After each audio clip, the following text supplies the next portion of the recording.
Arsène Lupin, 813 Series, Episode 3, The Two Faces of Lupin. Welcome back, Detective.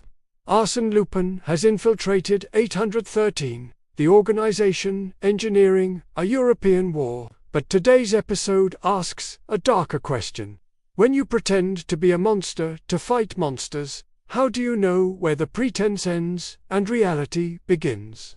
As Lupin descends into 813's inner circle, he'll discover that the greatest danger isn't being caught, it's forgetting who he truly is. Picture this: June 1910, a private club in Paris's Latin Quarter that exists on no official maps. Lupin, introduced by Grimaud, enters a world that makes his gentleman thievery look like child's play. The room contains perhaps 30 people, military officers in civilian clothes, government officials, wealthy businessmen, all gathered for what's called a coordination meeting. These are 813's operational members, the ones who execute the conspiracy's plans. The man running the meeting introduces himself simply as the facilitator. Lupin recognizes him from von Kesselbock's notes as a senior German intelligence officer named Hauptmann Strauss. Gentleman, Strauss begins without preamble. Our timeline has accelerated. The Brussels summit occurs in 5 weeks. Our window for decisive action narrows daily. Let's review operational readiness. Think about what Lupin is witnessing. My apprentice. This isn't a criminal gang planning a robbery, it's a shadow government coordinating a war. Strauss discusses troop movements, newspaper propaganda campaigns, which politicians need encouragement to support military action, which moderates need to be removed from influence. The language is bureaucratic, clinical, but the meaning is clear. They're discussing manipulation, intimidation, and murder as business operations. But here's what chills Lupin most. These aren't monsters, they're intelligent, educated, articulate people who've convinced themselves that engineering a war serves a greater good, specifically their financial and political good. Strauss actually says Prussian discipline combined with French innovation forged in conflict will create a stronger Europe eventually. We're not causing war, we're accelerating inevitable historical forces. And yes, we profit from necessity, but that's simply good business. The banality of evil, Lupin will later tell me. They're not cackling villains, they're professionals executing a business plan that happens to involve millions of deaths. That's somehow more terrifying than simple criminality. How do you fight people who've rationalized mass murder as economic efficiency? After the meeting, Strauss approaches Lupin privately. Grimaud speaks highly of your capabilities, Monsieur War. I don't believe I caught your name. Lupin has prepared his cover identity carefully. Armand Devereux, former French military, dishonorably discharged for activities that were officially embarrassing but personally profitable. I have skills in infiltration, extraction, and persuasion through various means. It's dangerously close to the truth. Lupin is skilled in infiltration and extraction, just for theft rather than assassination. Strauss studies him carefully. We need someone for a delicate operation. A French senator named Legrasse is blocking military appropriations, speaking publicly against war preparations. He needs to be convinced to change his position. Can you be persuasive? Think about this moment, detective. This is the test. If Lupin refuses, his infiltration ends immediately. If he accepts, he becomes complicit in 813's operations, crossing a line he's never crossed before. Threatening a politician isn't theft, it's political terrorism. What does he do? What level of persuasion? Lupin asks carefully, his voice neutral. Strauss smiles coldly. Whatever is necessary short of permanent removal. We need him alive but cooperative. Frighten him, threaten his family, compromise him somehow. Use your imagination. He hands Lupin a dossier on Senator Legrasse, home address, family details, daily schedule, vulnerabilities mapped with chilling precision. Lupin accepts the assignment, buying himself time to figure out how to protect Legrassi while maintaining his cover. "I'll need 3 days for reconnaissance," he says professionally, "and I work alone, no oversight, no interference." Strass agrees. Results matter. Methods don't. Report back in 1 week with confirmation of Legrassi's cooperation. As Lupin leaves the meeting, his hands are shaking, not from fear, but from moral vertigo. He's just accepted a contract to terrorize an innocent man serving his country honestly. Yes, he plans to fake it, to protect Legrassi while appearing to threaten him. But he's still participating in 813's machinery, becoming part of what he's trying to destroy. This is necessary, he tells himself. I need their trust to learn the Brussels plan, to identify all the members, to prevent the war. But a voice in his head, his own conscience perhaps, whispers back, at what cost? How many lines do you cross while pretending to cross them? Senator Legrassi lives in a modest home in the 7th arrondissement with his wife and 2 teenage children. Lupin conducts surveillance, noting the family's routines, security measures. Minimal. Senators weren't expecting assassination attempts yet. Vulnerabilities. He's doing exactly what 813 expects, but his purpose is protection rather than exploitation. He makes contact with Inspector Ganimard through their secure channel. I need you to place Legrassi under discreet protection. 813 has targeted him. I'm supposed to threaten him into changing his vote on military spending. Ganimard's response is immediate. Absolutely not. I won't use a good man as bait in your infiltration scheme. Tell 813 you failed. Extract yourself. We'll find another way. But Lupin has thought this through. If I fail my first assignment, I'm useless to them, and potentially a liability they'll eliminate. The infiltration ends, we lose our window into their operations, and the Brussels assassination proceeds as planned. But if I succeed, meaning Legrassi appears to capitulate while actually being protected, I gain their trust and access to deeper planning. Think about this impossible calculation, my apprentice. Use one man as an apparent victim to potentially save millions. The utilitarian math is clear, but is it moral? Can Lupin ask Legrassi to sacrifice his reputation, his political career, his peace of mind, for a greater good the senator doesn't even know about? They arrange a meeting, Lupin, Ganimard, and Senator Legrassi, in a safe location. Lupin explains the situation with brutal honesty. Senator, a criminal organization called 813 wants to manipulate you into supporting war preparations. I'm infiltrating them to prevent a larger conspiracy. They've ordered me to threaten you. I need you to pretend to be threatened, to publicly change your position while actually being under police protection. You'll appear to be a coward, but you'll help stop a war. Legrassi's response is immediate and angry. You're asking me to destroy my political credibility, betray my principles, and lie to my colleagues, all to maintain your cover in a criminal organization. This is insane. Arrest these people, expose them publicly. But Ganimard shakes his head. Half the people we'd need to arrest are in positions of authority. Exposure without complete evidence just drives them deeper underground.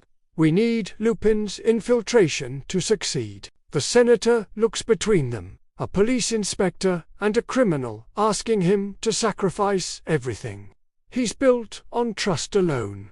And if I refuse? Lupin answers honestly.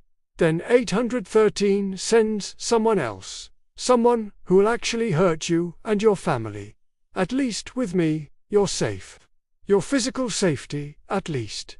Your reputation, ... double quotes, he trails off, unable to offer comfort. After a long silence, Legrassi makes his decision. If there's truly a conspiracy to start a war, then my political career matters less than preventing it. I'll play along. But I want your word, both of you, when this is over, the truth comes out.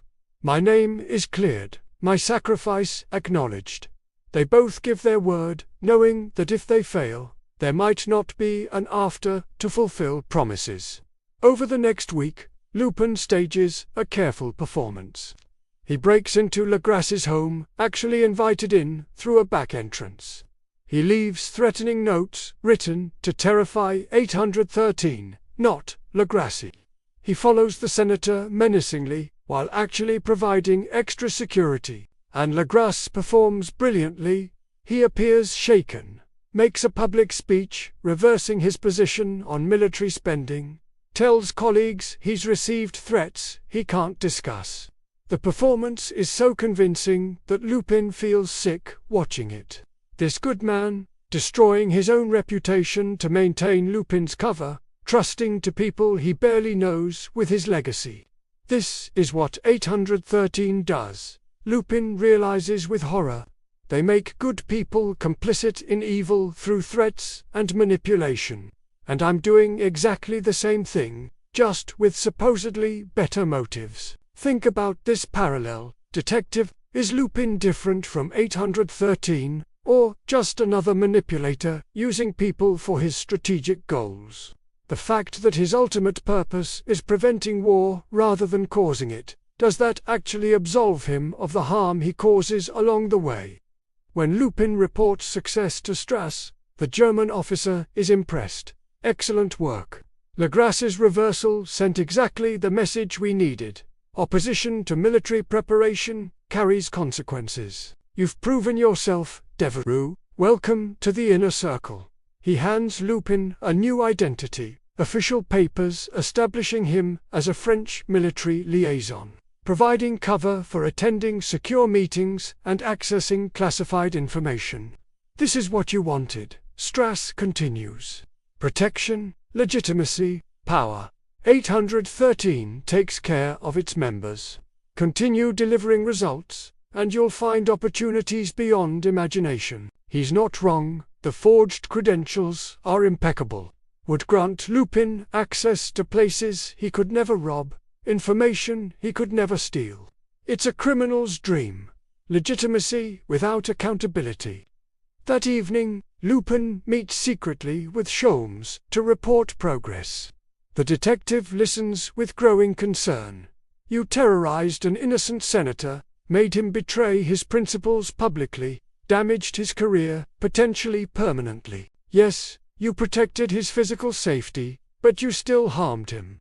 And you did it wearing the mask of 813's operative. Tell me, Arsène, when you wore that mask, how much was pretense and how much was real? It's the question Lupin has been avoiding. I was acting, he insists, playing a role to maintain cover, but Sholmes presses. You accepted 813's credentials. You're using their authority. You're attending their meetings, learning their methods, thinking like they think. At what point does deep cover become actual conversion?